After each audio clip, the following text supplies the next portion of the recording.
Hello friends, I am going to be bringing you 3 different examples of high hides that you can practice at home this week.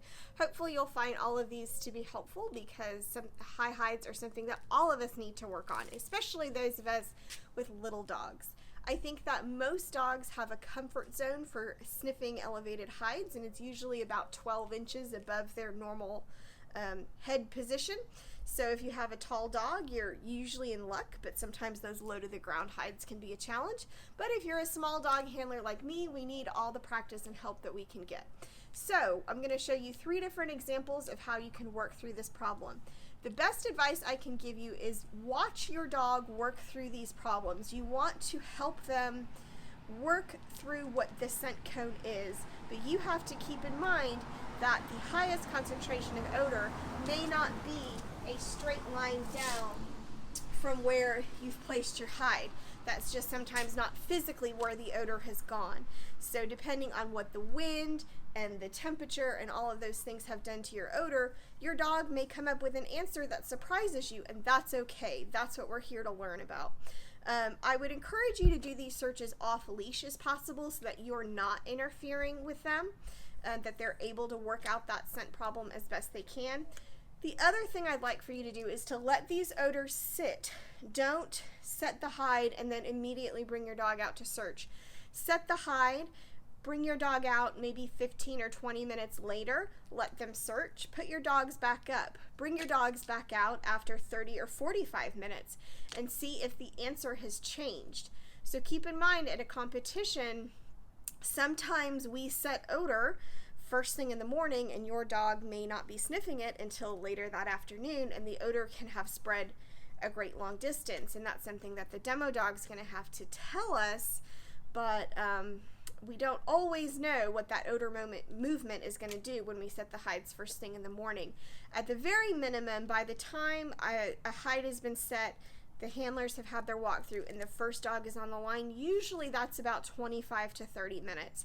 That's about the minimum time you would expect an odor to have sat before the competitor dogs start working. So bringing this presentation back to your dogs a few times to see how the odor has changed from 10 minutes to 30 minutes to an hour is a really valuable training exercise, and if you're stuck at home, it's something you can very easily do. So I have 3 different examples here to show you today, and hopefully Bentley will be willing to demonstrate those for us. The first one I'm showing you today is just a very simple hide. It's a magnetized tin on a garage door, so it's a nice flat surface hide. You should be able to see a pretty definite change when the dogs get into the scent cone, but it's something that you can adjust the height depending on where your dog's comfort level is. This height is just about 4 feet high, which is a bit of a challenge for Bentley, but certainly not impossible for him to do. So let's see how he does. Ready? You search.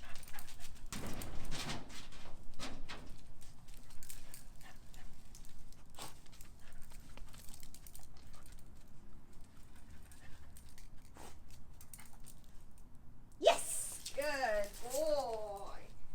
Good boy.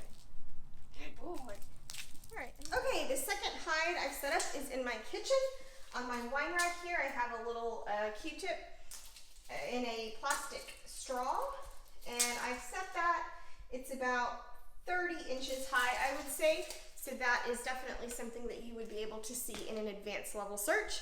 This isn't a particularly complicated placement, but it's just high enough where Bentley's going to have to kind of search and do a nice sit indication to show me where he's found the hide. So let's see what he does. Bentley, come here. Sit. Ready? Bentley, search. Yes, good boy. Okay, that was an easy one. Okay, the last search is one that I'm going to do in my backyard. It's a similar concept to the search on the garage door, but it offers a little bit more complexity to the search. So I have a Q-tip in a plastic straw, which is always my favorite scent vessel, and I can stick this in between the slats of my fence, and that gives me a really nice elevated hide placement on a flat surface, so it's easy to sniff, it's easy for the dogs to access. If you don't have a wooden fence and you have a chain link fence, you can stick your Q-tips inside of red Solo cups and stick those between the holes in the chain link fence. If you have any other kind of fence, do your best, but usually duct tape works to stick a Q-tip to something. This is a little bit more complicated of an area just because it is outside and there's birds and dogs and mud and stuff happening out here. But it shouldn't be an impossible hide. The hide here is also about 4 feet high, but I've given the odor plenty of time to travel down to the ground so that Bentley can find it. And that's really the most important thing, is if you're setting hides for yourself at home and not giving the odor the proper time to cook, that scent cone has not fallen to a level where the small dogs can find it. If you're a Great Dane, it's an extremely easy search, but if you're a Chihuahua, it's a really complicated situation. So all dogs can find this odor, but sometimes you just need to work on the time that it's cooked in order for the odor to be accessible to the dogs. So let's see if Bentley will play this game. Okay.